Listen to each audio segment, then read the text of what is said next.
Well, one of the things that really stymies me, and this is why it's also necessary to think about the story that's being told about such things, is that the banner of war that's flown by the Greens is the carbon dioxide apocalypse narrative.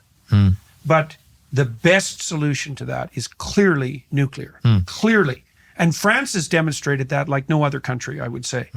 And because nuclear produces zero carbon dioxide. So if that's the enemy, then why would you do anything other than nuclear? But the Greens, as they're doing in Spain, as they already have done in Germany, they're anti-nuclear, which indicates more strongly than anything else that the story is not about carbon dioxide pollution. It's about something else. Now, we can talk a little later about what it might be about, but it's certainly not pro-industry. And the case you just laid out indicates that, well, the Industrial Revolution, 7 billion of the world's people rest on the shoulders of the Industrial Revolution, and that revolution itself is a function of energy density and reliability. It is. Right, so that's a first principle story. That's a first principle. Energy underpins healthy economies, and we'll come to this, healthy economies can afford to invest in the environment. Yes, right. This is something Lomborg has talked a lot about, right? You get people up above $5,000 a year GDP.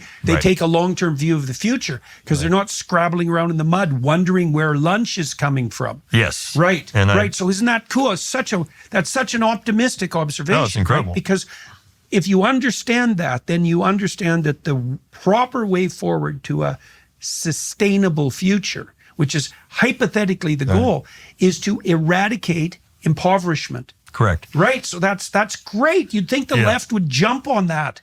Yeah, well, we should talk about some of those things. And I've probably been talking about that little triangle for 25 years. Energy, energy, the economy, the environment, and all those investments. The cleanest air in the world, not talking about atmosphere, but the stuff we breathe, particulate matter 2.5, is where it's rich. Right. The worst air in the world is where it's poor. Right. They just can't afford to clean it up. So this is a fundamental, and it goes that direction: energy, the economy, the environment. Right. And ironically, kind of a important point here, if you want to clean up the atmosphere emissions as well as the land, the air, and the water, you have to accelerate economic development. You have to accelerate